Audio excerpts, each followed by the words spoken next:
میں بھی جب قلات میں گیا نا، 2 مہاراج سے ملاقات ہوئی، دونوں کی شادی نہیں ہوئی ہوئی تھی. ایک تو ینگ تھے ذرا، دوسرے تھوڑے ایجڈ تھے، ان کا انٹرویو نہیں آیا. تو وہ بھی نہیں، اتنے بڑی عمر کے ہو گئے، ان کے بچے گھوم رہے ہیں وہاں. میں نے بار بار پوچھا یہ بچے آپ کے ہیں؟ کہنے نہیں میرے نہیں ہیں. پھر میں نے پوچھا یہ بچے آپ کے ہیں؟ کہنے میرے نہیں ہیں. بھائی میں نے تو شادی نہیں کی. ایک دم میرے شوق ہوا. میں نے کہا بھائی مہاراج کیا کر رہے ہو؟ قال النبی صلی اللہ علیہ وسلم تزوجوا ولا تکونوا کرہبان النصارى، نکاح کرو عیسائیوں کے پادریوں کی طرح نہ بنو. کیا کرتے ہیں؟ واتقوا اللہ الذی تساءلون به الارحام. دولہا دلہن کو سمجھایا جا رہا تو انسان کے بچے بن جاؤ. یہ خطبہ ایسا ہے، آپ نیٹ پہ لکھو اس کا ترجمہ آ جائے گا. پنڈت جی کے الفاظ لکھو تو نیٹ بولے گا پتہ نہیں کیا بول رہا ہے بھائی، تو میری کچھ سمجھ میں نہیں آ رہا. صحیح ہے نا؟ وہ پنڈت جی سے ہی پوچھنے پڑیں گے. میں تو گیا تھا پنڈت جی سے پوچھنے کے لیے بھائی کچھ بتاؤ، لیکن میں نے کہا وہ پھر ناراض نہ ہو جائیں. پنڈت مہاراج تھے وہ، پنڈت جی تھے بھی نہیں. پتہ نہیں مہاراج میں پنڈت جی میں کیا فرق ہوتا ہے. وہ ان کے مفتی اعظم ہوتے ہوں گے شاید پنڈت، اور مہاراج نارمل مولانا ہوتے ہوں گے، تو شاید یہ ہوتا ہو، واللہ عالم. خیر، پھر اللہ نے کیا فرمایا؟ دوسری آیت جو پڑھی جاتی ہے، یا ایھا الذین آمنوا اتقوا اللہ وقولوا قولا سدیدا. ایمان والو اللہ سے ڈرو اور ہمیشہ سیدھی سیدھی بات کیا کرو. کیا کیا کرو؟ یہ نہیں کہ سچی بات. قولوا قولا صادقا نہیں کہا اللہ نے، قولوا قولا سدیدا. سدیدا کا مطلب سیدھی سیدھی، ٹیڑھی میڑھی آڑے ترچھے نہیں باتیں نہیں کیا کرو. اس سے فائدہ کیا ہوگا؟ یصلح لکم اعمالکم، تمہارے اعمال کو درست کر دے گا. یہ میاں بیوی کو سمجھایا جا رہا ہوتا ہے کہ ابھی سے نا سیدھی بات کرنا سیکھو. ٹوپیاں گھمانا، شوہر بیوی کو ٹوپیاں، بیگم میاں کو، پوری زندگی کس پہ چلتی ہے؟ ٹوپیوں پہ. سیدھی بات کرتے ہی نہیں. سسرال سے الگ آڑی ترچھی باتیں، سسرال والے داماد سے الگ، بیٹی سے الگ.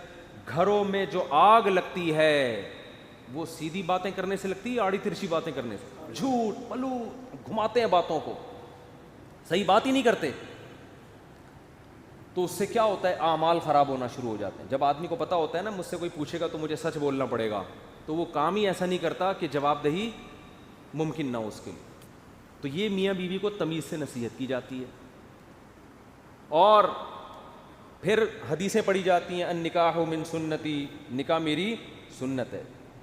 فمن رغب عن سنتی فلیس منی، جو میری سنت پہ نہیں چلے گا وہ مجھ سے نہیں ہوگا. دولہا کو حوصلہ افزائی کی، تو بیٹا زندگی میں پہلی دفعہ کوئی انسان ڈھنگ کا کام کر رہا ہے، تو نبی کی سنت کو بولتے کیوں نہیں بھائی، زندہ کر. اور اتفاق کی بات ہے دوسری شادی میں بھی یہی خطبہ ہے، تیسری میں بھی اور چوتھی میں بھی. کیا مطلب؟ دوسری میں بھی اس کو اپریشیٹ کیا جاتا ہے، سنت کر رہا ہے، تیسری میں بھی چوتھی میں بھی. سمجھتے؟ یہ ویسے ہی درمیان میں جنرل نالج کے لیے ایک بات آ گئی تھی. میں آپ کو بتایا اس ٹاپک پر آج کل بالکل بھی نہیں بولتا. تو آگے اللہ تعالیٰ کے آگے کیا حدیث میں ہے جو خطبے میں پڑھا جاتا ہے؟ قال النبی صلی اللہ علیہ وسلم تزوجوا الودود الولود فإنی مباہی بکم الامم.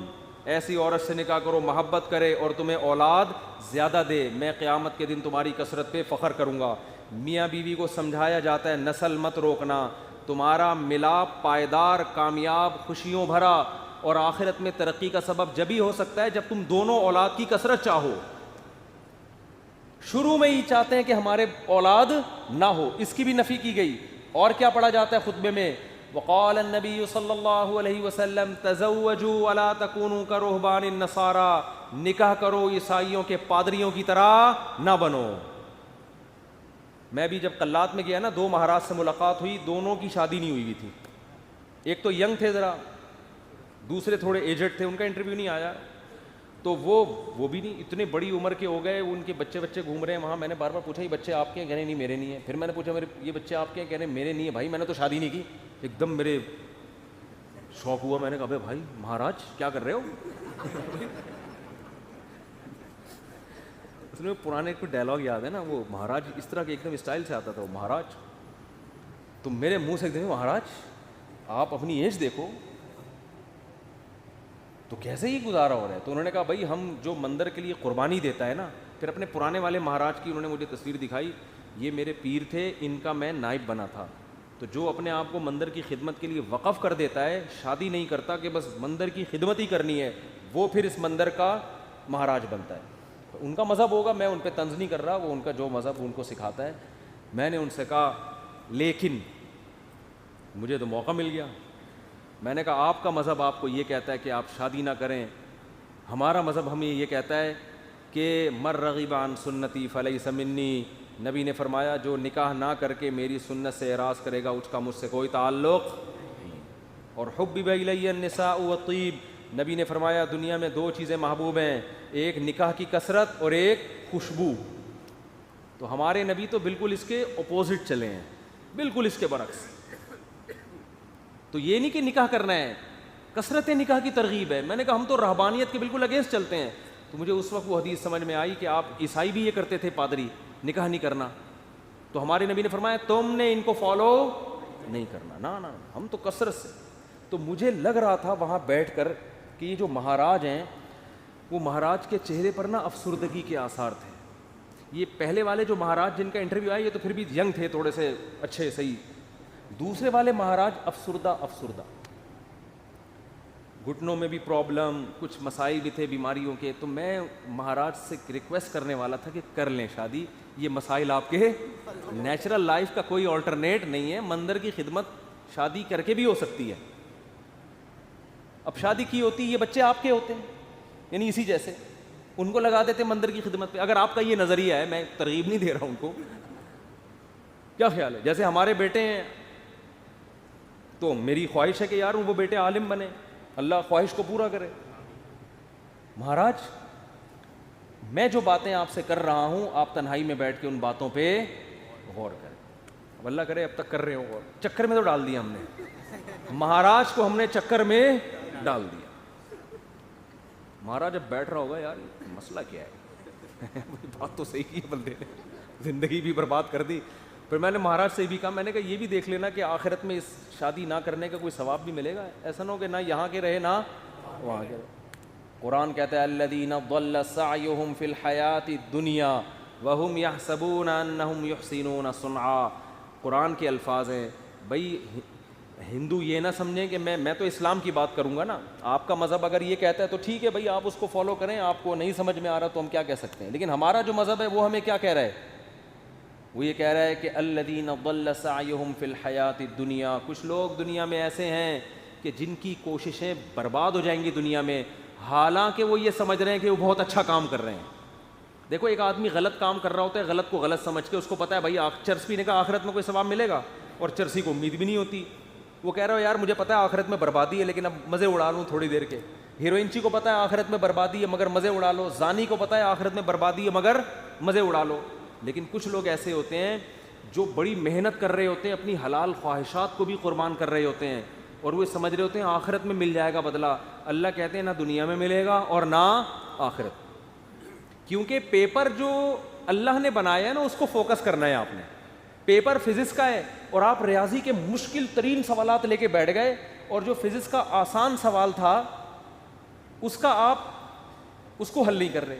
کیمسٹری کا آسان سوال تھا پانی کا فارمولا کیا ہے, ہائیڈروجن ڈائی آکسائڈ ہے نا, یہ بہت آسان تھا. آپ کہہ رہے تو بہت آسان ہے یار, یہ نہیں حل کرتا مجھے اصل میں ایک فزکس کا ایک بڑی پیچیدہ ایکویشن ہے اس کو میں حل کر سکتا ہوں. اس کو بیٹھ کے آپ نے حل کرنا شروع کر دیا. عقل مند کہے گا بھائی تیرے سے جو پوچھا گیا ہے اس کو تو فوکس کر, جو سوال پوچھا نہیں جا رہا اس کا جواب کیوں دے رہا ہے. اب آپ جواب میں کہیں یار دیکھو میری اتنی محنت کر کے میں نے فزکس کی اس ایکویشن کو حل کیا ہے, میں یہ سوچ بھی نہیں سکتا کہ ممتحن اور ایگزامینر میری اس محنت کو ضائع کر دے, یقیناً 100 نمبر دے گا. اس سے کیا ہے 100 نمبر تجھے ہائیڈروجن ڈائی آکسائڈ لکھ دیتا مل جاتا ہے. آپ کے اتنے آسان سوال کے 100 نمبر نہیں ہو سکتے. یہ دلیل صحیح ہوگی نہیں یاری بات میرا خیال ہے. او بھائی یہ دلیل بالکل غلط ہوگی کہ یہ نہیں دیکھا جاتا کہ سوال مشکل ہے یا آسان. ہم نے دیکھا نا یوٹیوب پہ ایک ہندو کرالنگ کرتا ہوا پتہ نہیں دلی سے یو پی جا رہا ہے یا کہاں جا رہا ہے, لیٹ کے کہہ رہا ہے بھائی یہ پتہ نہیں کون سے بھگوان ہے جس کی روح خوش ہو جائے گی اس سے. تو آپ محنت بہت کر رہے ہیں, اس کا رزلٹ کیا ہے؟ 0. نبی صلی اللہ علیہ وسلم کو اطلاع ملی نا کہ ایک پیدل حج کرنے جا رہا ہے, کوئی منت مانی ہوئی اور طاقت بھی نہیں تھی. آپ نے فرمایا اللہ کو اس کی ضرورت نہیں ہے کہ تم اپنے آپ کو اس مصیبت میں ڈالو, یہ تو تمہاری اپنی تمہاری وہ ہے نا. اگر آپ میں استطاعت نہیں اور آپ پیدل جا رہے ہیں حج کرنے کے لیے, تو یہ وہ چیزیں جو آپ نے اپنے اوپر لازم کر لی ہیں. تبھی قرآن کہہ رہا ہے لا تحرموا طیبات ما احل اللہ لکم, جو پاکیزہ چیزیں اللہ نے حلال کر دی ان کو حرام مت کرو, اپنے اوپر خامخواہ کی پابندیاں مت لگاؤ. ان پابندیوں سے تم تو ڈپریشن میں جا سکتے ہو, صحت برباد کر سکتے ہو. یہ ہم سے امیدیں مت لگانا کہ آخر میں تمہیں آخرت میں اس کا اجر ملے گا. 0 نمبر ہوں گے تمہارے, بلکہ الٹا گناہ ہوگا. تو میں ان سے کہہ رہا تھا بھائی تم شادی کر لیتے, بیوی بچے ہوتے, تمہاری ڈیزائرز پوری ہوتی, صحت اچھی ہوتی, تمہیں اولاد ملتی, اولاد کے تو دیکھ کے انسان کی بانچیں کھل جاتی ہیں. لیکن مہاراج کا اپنا نظریہ, وہ اپنی سوچ. بہرحال یہ بات, ہاں نکاح کے خطبے کی بات کر رہا تھا. تو نبی نے کیا فرمایا, تزوجوا ولا تکونوا کرہبان النصارى, نکاح کرو بھائی راہبوں کی طرح مت بنو. وہ سمجھتے ہیں نہ کر کے اللہ کو خوش کر لیں گے, ایسا نہیں ہے. نکاح کرنے سے اگرچہ تمہاری خواہش پوری ہو رہی ہے, تمہاری ڈیزائرز پوری ہو رہی ہیں, تمہارے لیے ایک لذت کا سامان پیدا ہو رہا ہے, لیکن اس ڈیزائرز پوری کرنے سے اللہ ناراض نہیں ہوتا, بلکہ اللہ اور خوش ہوتا ہے. کیونکہ اللہ نے یہ رکھی اس لیے کہ تاکہ مرد عورت کے حقوق اٹھائے, ذمہ داریاں اٹھائے, اس کی اولاد کی تربیت کرے. اگر یہ ڈیزائرز پوری کرنے پر پابندی لگا دی جاتی, عورتوں کا بھی بیڑا غرق ہوتا اور تمہارا بھی, اور نسل بھی نہ بڑھتی جو اللہ چاہتا ہے. تو اب اصل جو میں ٹاپک کی طرف آتا ہوں, کتنا اچھا خطبہ ہے نا, یہ دولہا دلہن کو سمجھایا جا رہا ہے. وہ تو الگ بات ہے, دولہا دلہن خطبہ سنا اور پتلی گلی سے نکل لی, پوچھتے ہی نہیں کہ مفتی صاحب کچھ ترجمہ کرا دو, کیا کہا تھا, نصیحتیں. وہ تو ان کا اپنا ہیڈیک ہے نا, یہ اللہ کا قصور نہیں ہے, پوچھتے ہی نہیں, بس آ جاتے ہیں نادرا سے رجسٹرڈ ہو گیا. نادرا سے مفتی صاحب آپ نے کہا تھا 1 ہفتے کے اندر سرٹیفکیٹ مل جائے گا, وہ ولید سے رابطہ نہیں ہو رہا ہے, 1.5 ہفتہ ہو گیا ابھی تک. اس کی فکر ہوتی ہے بیوی میرے نام ہو جائے. میں ان سے کہتا ہوں دیکھو بیوی تمہاری ہو گئی ہے, نمبر پلیٹ ایشو ہو جائے گی تھوڑے دن. وہ ان کو فکر ہوتی ہے نا, ڈاکومنٹس نہیں بنے. میں نے کہا بھائی ابھی تمہارے نام رجسٹر بھی ہو جائے گی, فی الحال بیوی کے ماتھے پہ لگاؤ اپلائڈ فار رجسٹر. یعنی یہ بک ہو چکی ہے, اب اس سے کوئی اور شادی کی کوشش نہ کرے, یہ لکھ دو اس پہ. اگر بہت زیادہ آپ کو خطرہ ہے نا, بھاگ نہ جائے, کہیں نہیں بھاگے گی انشاءاللہ. اور اگر سلوک اچھا نہیں ہے تو رجسٹر ہونے کے بعد بھی بھاگ جائے گی, ہوتا ہے ایسا. تو وہ نادرہ کے کاغذ لے کے گھومتے رہو گے. جیسے میں اب تک وہ ٹھپے لے کے, سبزی والا جو پیسے لے کے بھاگا ہے نا, اس کے انگوٹھے لے کے 6 سال تک گھومتا رہا میں. انگوٹھا ابھی بھی رکھا, میں نے پھاڑ کے پھینک دیا. میں نے کہا یار انگوٹھے پہ تو کیس ہو نہیں سکتا. دل تو چاہ رہا تھا اس انگوٹھے کو پکڑ کے لگاؤں میں کھینچ کھینچ کے. تو یہ کاغذات دھرے کے دھرے رہ جاتے ہیں.